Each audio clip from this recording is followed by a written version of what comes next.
ونصلي على رسوله الکریم اما بعد.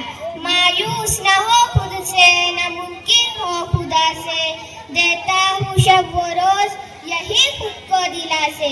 منظور نہ جانے وہ دعا کیوں نہیں ہوتی، نہ دل سے خدا دور ہے نہ دستے دعا سے.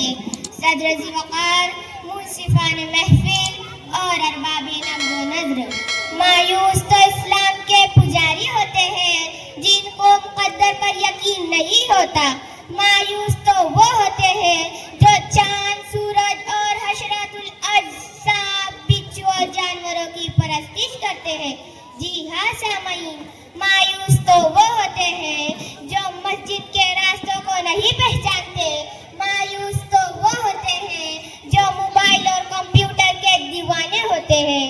ہمیں تو اللہ کی ذات پر اتنا یقین ہے کہ اس کے سامنے پنج وقت اپنی پیشانی زمین بوس کرنے والا، ہر وقت ہر معاملے میں اللہ سے مانگنے والا، اسے کون کہہ سکتا ہے کہ مایوس کیوں پڑا ہے؟ اللہ بہت بڑا ہے. اور یہی آج میرا موضوع سخن ہے. معزز خواتین و حضرات، وہ کیوں مایوس کھڑا رہے گا جو جانتا ہے کہ موسیٰ کی مدد کرنے کے لیے جب میرا اللہ آیا تھا تو 6 لاکھ کی فوج رکھنے والے فرعون کو دریائے نیل میں ڈبو کر مار ڈالا تھا. وہ کیوں مایوس کھڑا رہے گا جو جانتا ہے کہ خدائی دعویٰ کرنے والے نمرود کو اس کے رب نے ایک لنگڑے مچھر کو مسلط کر کے مار ڈالا تھا. مایوس مت ہونے دو اپنے قلب و دماغ کو. تم نے اسے اپنا رب مانا ہے جو فلک بوس عمارتوں کو شہر میں زلزلے لا کر آرمینیا کی 5 لاکھ آبادی کو کمرے میں بند کر دیتا ہے. تم نے اسے اپنا رب مانا ہے جو گلستان عالم پر چھائی ہوئی بہار کو خزاں اور باد سمون کی جھونکوں سے ملیہ میٹ کر دیتا ہے. ماضی کے خنڈرات کہہ رہے ہیں میرے رب کی بڑائی و کبریائی کی داستان اس سے بڑا کوئی نہیں.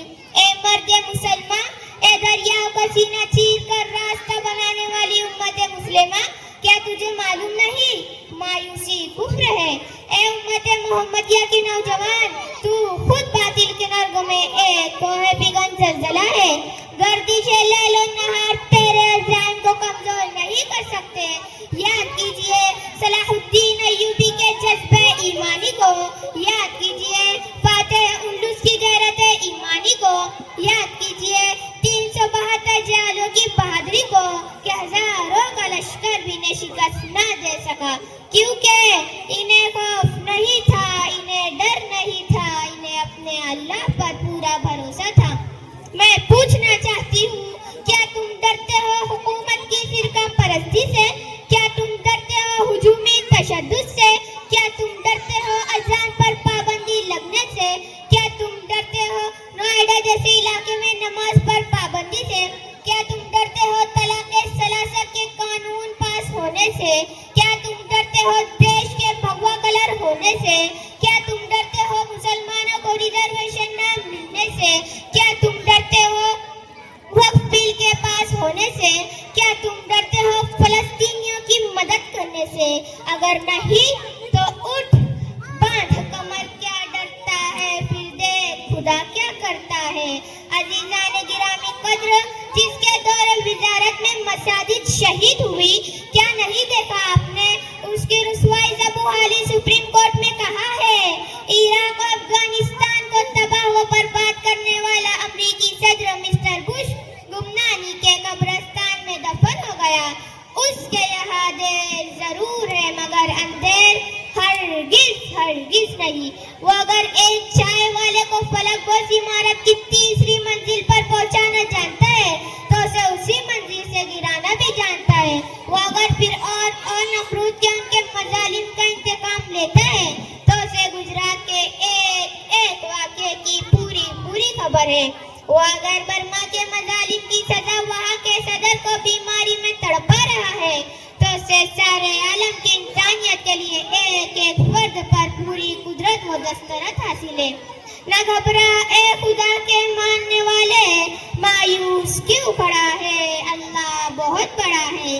وہ کبھی کشتی بچا لیتا ہے طوفانوں کے نرگوں سے، کبھی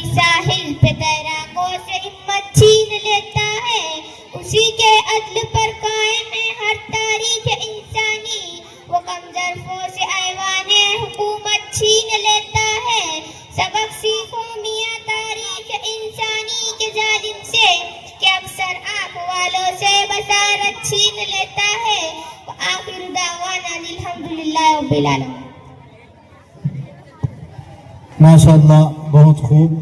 طالبہ تھی فاطمہ بنت حافظ عابد خان جو مکتب کے ذمہ دار ہے، مکتب کے ناظم ہیں، ان کی یہ دختر ہے. آپ کو یہ خبر سن کر بھی خوشی ہوگی کہ اس طالبہ نے الحمدللہ ناظرہ مکمل کرنے کے بعد 15 پارے حفظ قرآن بھی کر چکی ہے.